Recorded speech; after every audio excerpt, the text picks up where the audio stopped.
Okay, the next talk is about the leading evidence-based actions through data science or leads for health security and resilience consortium, breaking scientific silos, collaborating across sectors, engaging political forces against COVID-19.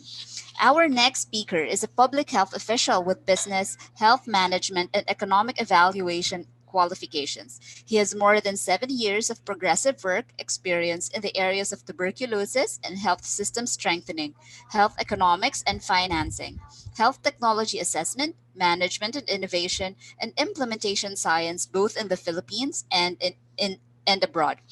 Currently, he is a chief executive officer and co-founder of both the Innovations for Community Health, an NGO implementing sustainable and scalable market and private sector oriented health system innovations and social enterprise for TB, and the Meta Health Insights and Innovation, the first HTA focused firm responsive to the needs of the 2019 Universal Health Care Law. On the side, he is also doing consultancies for local and international agencies, of which leading the Philippine team of a 5 country evaluation of tuberculosis digital adherence technologies and working on TB innovative financing are current highlight engagements. In the Philippines, he is a multi awarded student and youth leader, of which being one of the 10 outstanding students of the Philippines in 2014 and the 2019 Australia Alumni Excellence Young Achiever Awardee are considered as his foremost accolades. To respond to the COVID-19 pandemic, he convened Leads for Health Security and Resilience, which is a consortium of public health and data science professionals. In Australia, he served as the chairperson of the statewide Filipino Student Council of New South Wales and the founder of the nationwide Filipino-Australian Association of Student Councils for Empowerment Towards National Development. That is all. Welcome our next speaker, Dr. Jason Alacapa.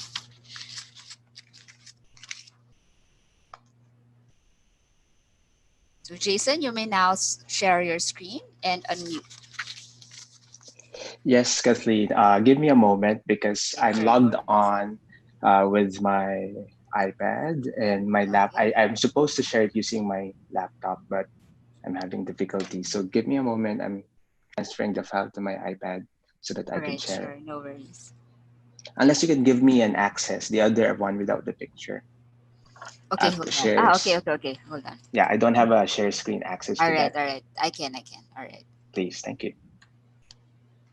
Okay, there you go. So you should be able to share using your laptop now. All right, give me a moment.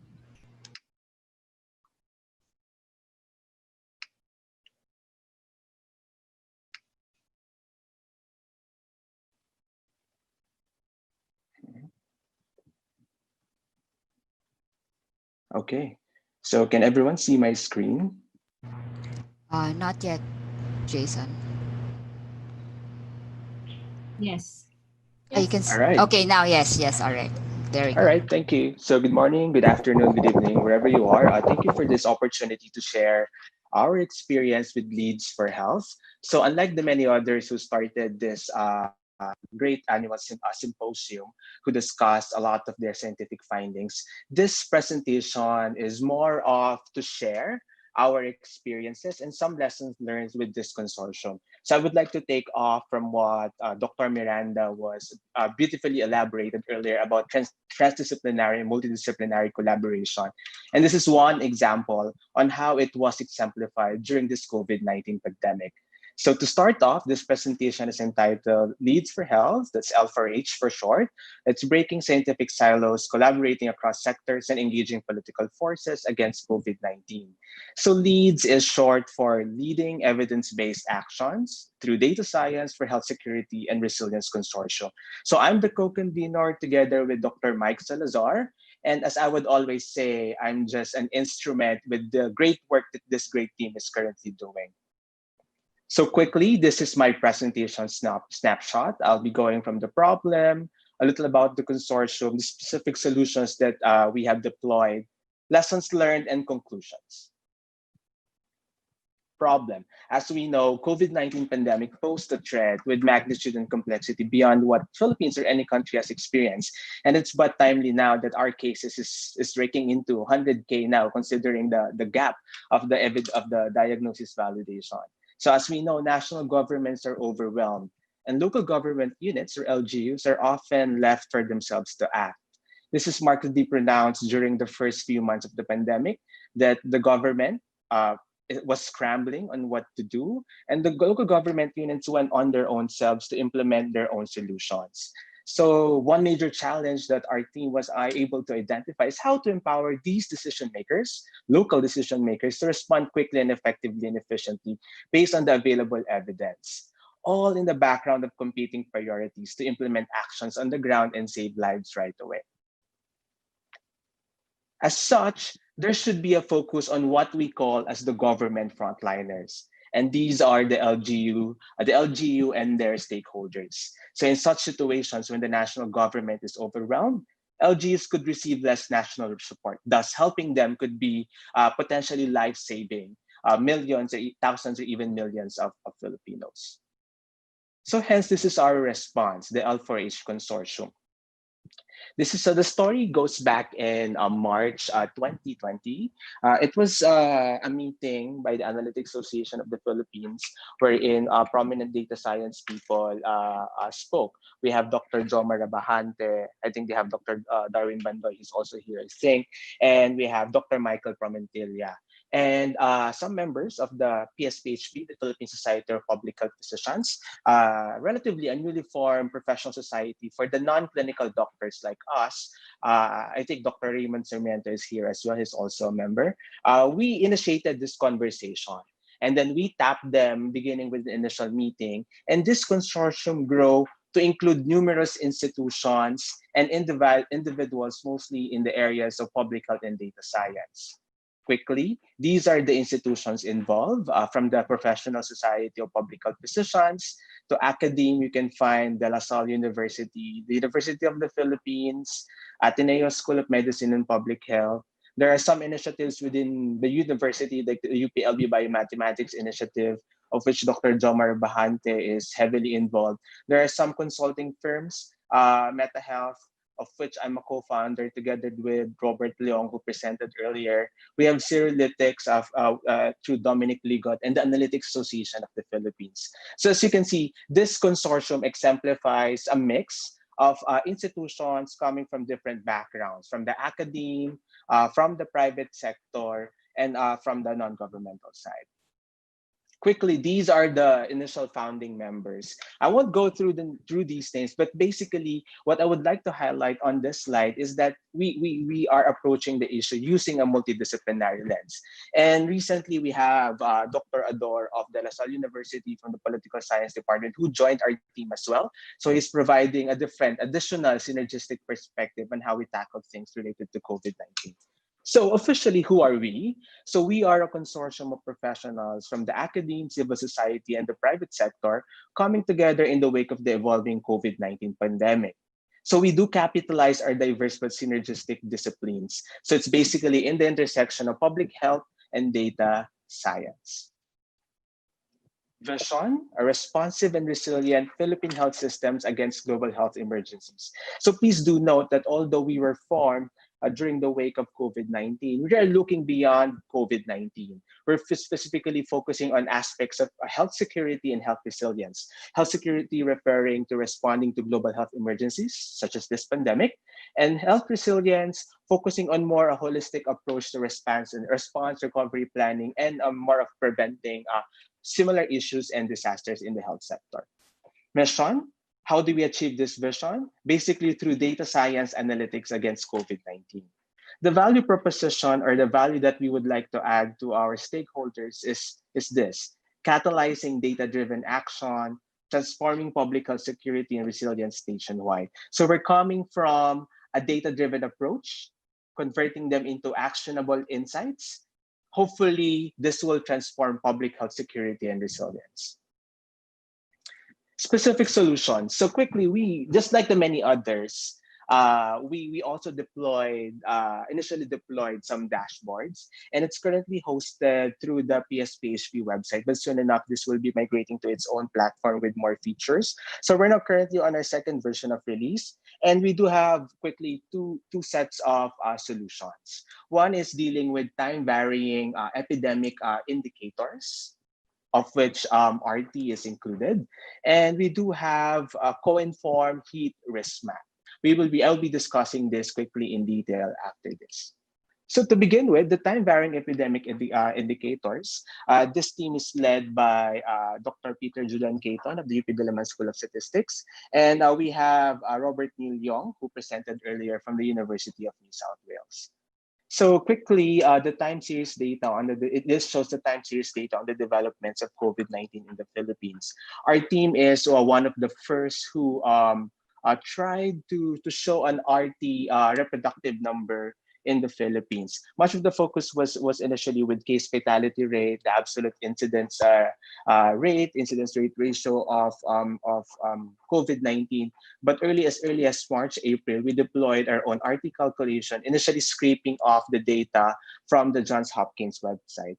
But currently, what we do is we try to triangulate it and verify it with the daily COVID-19 data drop.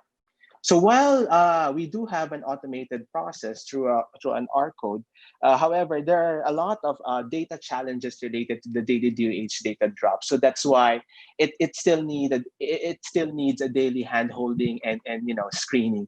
And I believe with the tenacity of this team through Dr. Peter Caton, because he's able to churn out these analysis on a daily basis.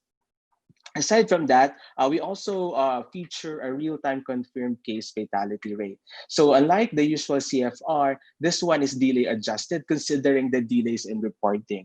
In the earlier days of the pandemic, sometime April and May, the delay was noted to be around 16 days. And now it has been markedly reduced to less than 5 days, owing to our, I would say, improving data systems through COVID Kaya. It's like a centralized platform for collecting primary and secondary data for COVID-19.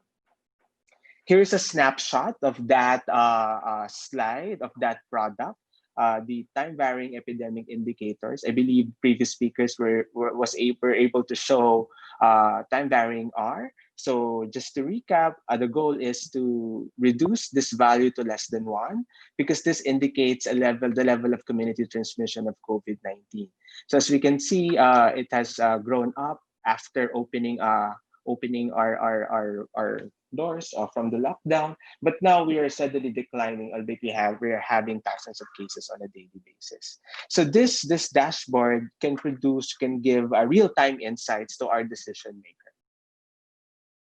The second solution, the co-informed risk heat maps. This one is co-led by Dr. Promentilla. I think he's here as well, of the De La Salle University, and Dr. Jomar Bahante of UPLB and UP Open University. So basically, this is an adaptation of the European Commission's Informs framework. Inform is it's a resilience framework in which we tried to adapt with COVID-19, hence the name Co-Inform. Co stands for COVID-19. It's a composite heat map with several variables included in it. I'll be going through it later. So what's the value of such dashboard to our stakeholders? Basically, these risk index comparisons and visualization may potentially accelerate not only national but also district level actions to developing pandemic. Aside from that, since the focus is on health resilience, it does not only dealing with the current pandemic, but will also aid our stakeholders in drafting preparedness plans to mitigate future impacts. And lastly, it could help nudge multi-sectoral actions. Later on in the following slides, you will see that the variables that feed into this heat map are actually coming from various disciplines. And if you involve these various sectors as well responsible for these various indicators, it could possibly nudge multiple or multi-sectoral action. There are three main dimensions feeding into the co-inform model. So these three are the following: hazard and exposure, vulnerability, and resilience gap. So hazard and exposure, this is where variables related to COVID-19 incidents, modeling of incidents comes in. Vulnerability, there are various factors related to the vulnerability of a specific locality, city, municipality, or province, and then the resilience gap. So this one is the model, the co-inform model or COVID-19 index for risk management model. So these are the three variables which I have mentioned earlier: hazard and exposure, vulnerability, resilience gap. So below it, you will see a lot of different indicators feeding into these main dimensions. At the indicator level, for example, for hazard and exposure, this is where the proportion of the infected in the population goes in, the outbreak threshold, the number of probable suspected confirmed cases. For vulnerability, indicators feeding into this specific dimension include the following: poverty incidence, number of potential fatalities, unemployment rate, etc. And lastly, for the resilience gap dimension, some of the indicators that feed into this are the following: LGU health expenditure, workforce demand, critical care bed demand deficit, PPEs, LGU response effectiveness. So this is the ideal model that our team is currently working on. We would like to, there's a disclaimer though, that not every indicators are now feeding into our co-inform model. The hope is in the future, as we localize with LGUs through our future projects, we would be able to include more indicators and assess the effectiveness, the internal and the external validity of this model. Also, as of this time, we put equal weightings to all three dimensions. So 1/3 for each of the three. The goal is to calibrate this further through hopefully through future studies. This is a snapshot of our co-informed risk heat maps. So this one shows the aggregation on a national level, but at the provincial one. So it's a color-coded heat map from green to red, considering from low to the high values depending on the risk index that you're trying to view. This one shows the composite COVID-19 risk index, meaning all three dimensions feeding. And as you can see, there are some red areas, some orange areas, and CR would be orange, Cebu would be orange as well. So you could disaggregate the view depending on the region, province. We don't have a city or municipal level yet because the granularity of data needed would be challenging as of this moment. And then we can also disaggregate the variables to be viewed. So for example, this slide shows us this specific variable. So I have highlighted here the outbreak threshold, or the DOH active case over our outbreak threshold for the NCR region. As you can see that almost all our cities in Metro Manila are in the highest rating. So these are some of the variables where you could also disaggregate our maps. So you could look into the different dimensions, different indicators that we use to feed to this model. Some lessons learned and potential indications, implications to the academic, scientific, and engineering community. Disclaimer though, these are my personal reflections and not of the group. So I've categorized them into five key areas, thematic areas. First, breaking silos. So as you've seen, although we've only involved public health, data science, and now social scientists in the team, we've been championing this mantra of breaking silos, breaking the academic silos, institutional silos. It goes beyond academic colleges or institutions. It went beyond universities, university silos to collaborate and produce meaningful outputs and hopefully impact. We also adhere to open data and open science. That's why our methodology is quite open. If you look into our website, there's a tab for technical notes. You will see details on how we came up with these models and these dashboards.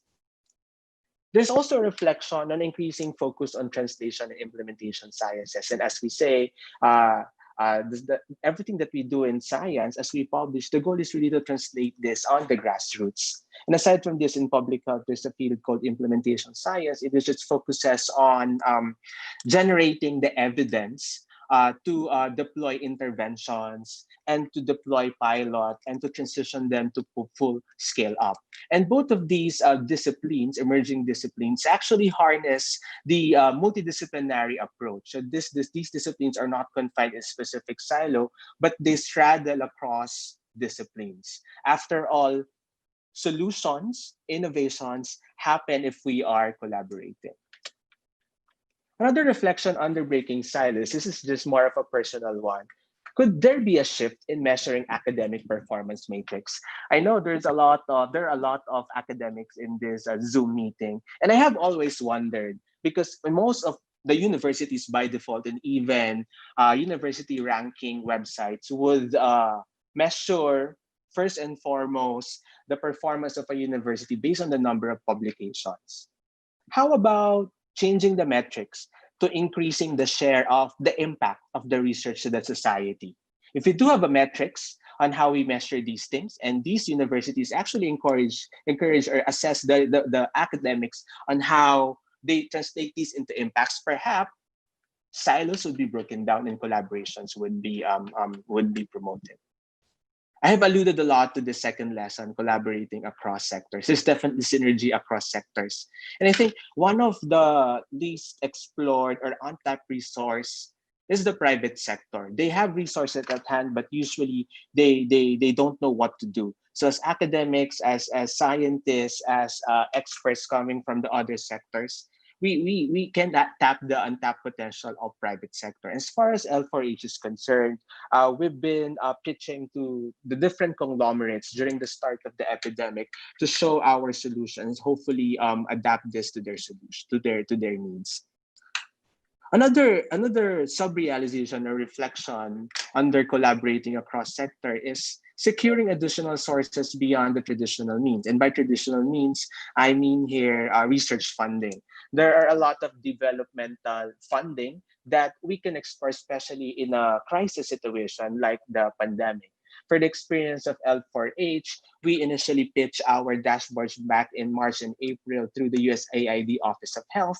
And now we're happy to announce that in the coming months, we will be deploying our platform to at least 7 local government units from Luzon to BARM through a USAID funding. So what started such a passion project for the members of this consortium, and then we started pitching it to stakeholders and potential funders, actually came into fruition into something that we could really translate on the ground.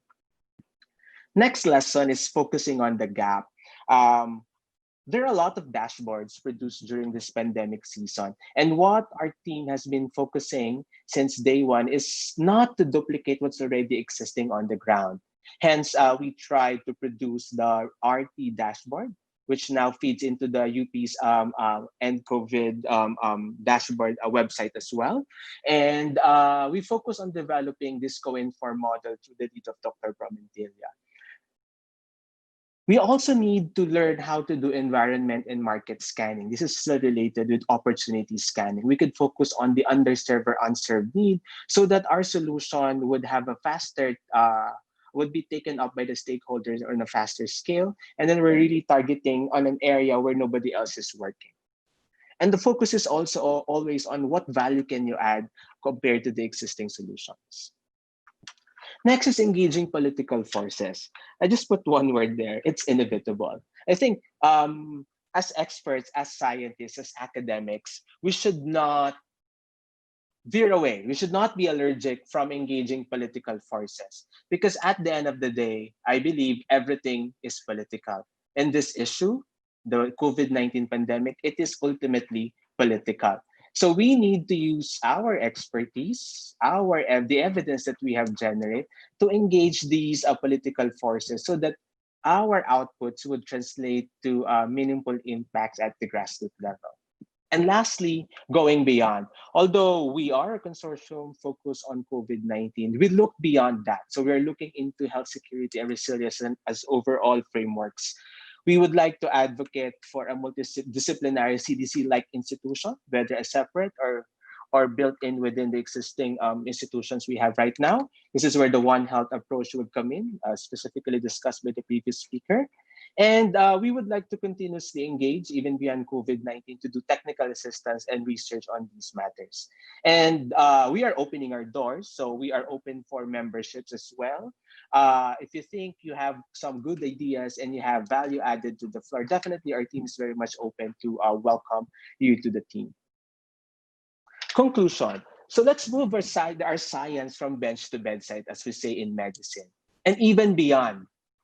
So how do we do this specifically? We can do this by first breaking our scientific silos within across institutions, collaborating across sectors, and engaging political forces.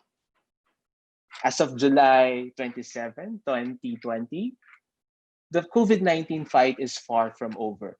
Hopefully, through our collaboration, whether through L4H or elsewhere, we would win this fight as soon as possible. With that, thank you very much for listening, and I turn over the table to Dr. Aviso. Thank you. Thank you very much, Jason. So we'll take the questions again at the end of this session.